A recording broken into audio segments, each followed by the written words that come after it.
Hi, my name is Rico Vazquez, and I play the bassoon. And this video is to help out people who are thinking about starting bassoonists, maybe even if you're switching someone to bassoon. I'm out here in my garage making this. Hopefully, this I got some pointers, some stuff that can be helpful. Now, the first thing is that the bassoon is a pretty big instrument. It's big and it's awkward, and that's kind of what you're looking for in a kid to play the bassoon. The instrument, the biggest thing about it is your hand. The size of your hand is going to be pretty important because unless you have a short reach bassoon, getting your fingers to cover this third finger key is probably the biggest problem you're going to face with a beginner. The size of it in general too. Honestly, starting a fourth grader on this or fifth grader would be a challenge unless they were a pretty big kid. So check and see if you've got a key here that covers that third finger ring. That'll make your life a lot easier for beginners with smaller hands. Now, aside from that, I don't take a whole lot of stock in the whole personality of a kid that'll do it. Any kid who's working hard and enjoys their instrument is going to be successful at what they do.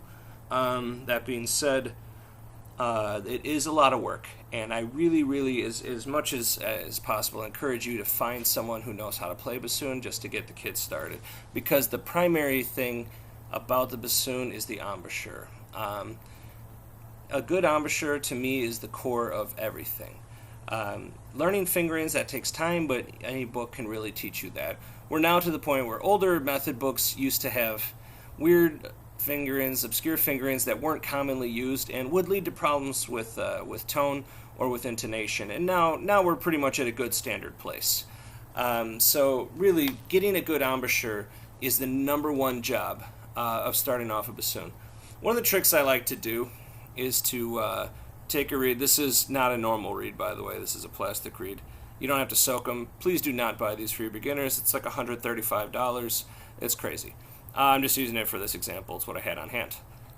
Now, when you play your reed, your kids will have a tendency to bite, and they're going to bite pretty hard on it. It's going to sound like this. You get a sound like that. Your goal is for them to be nice and open and a real staticky kind of crow. The more static, the more vibrant that crow is, the better depth of sound you're going to get. So a crow like that is going to give you a sound. Whereas if you're biting, you can hear how it chokes the sound, and then of course, you're dealing with all sorts of intonation problems because of that. So I like to work on that with my beginners, just say, okay, when you crow, when you blow through your reed, if you sound like that, you need to bring in your corners, drop your jaw, think ooh, until you can get that crow real live. And then train your embouchure to stay open and relaxed when you play. There are a couple other things that are important. A seat strap. If your bassoon end cap looks like this, I don't know if you can see that. There's a hole there. Sometimes they have two holes, but you just need the one. That's your ideal situation. And then you get an S-hook seat strap. Looks like this. You probably, if you're lucky, you got Fox bassoons at your school. If not, maybe you have some older Kohlers or Lintons or something like that. But some of them come with a leather cup, and you don't want, or the Fox has a ring that goes around the bottom here. You don't want to be messing with that unless you don't have that cup. Unless you don't have that hole in your cup. There are some nice seat straps that can accommodate instruments that don't have that hole, but really most of them should. And you want a nice, decent, I think this is just the basic Fox seat strap, leather with an S-hook. That's your ideal. You sit on it. You want to make sure it's slid forward, closer to the. I'm sitting on a stool. This is not great.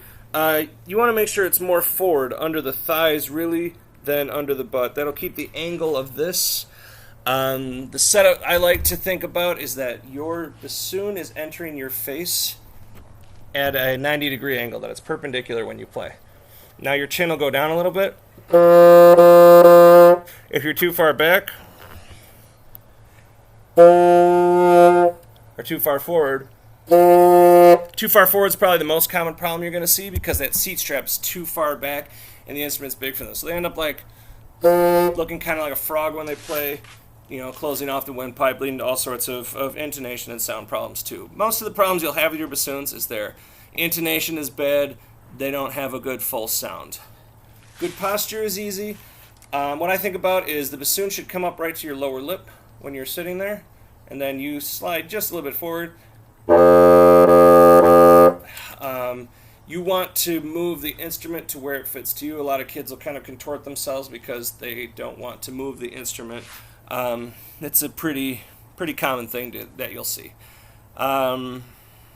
Really, the other thing, aside from your embouchure and setup, is getting a good, consistent source of reeds. That's probably the number one issue, because if you don't know what a good reed should sound like, you're going to have a lot of problems, because you might be, right off the bat, your intonation is going to be really low, probably in your E natural, first finger E, because the reeds are too long when they come. Obviously, it makes sense when they ship them that way, because you can always cut a reed shorter, you can't make one longer.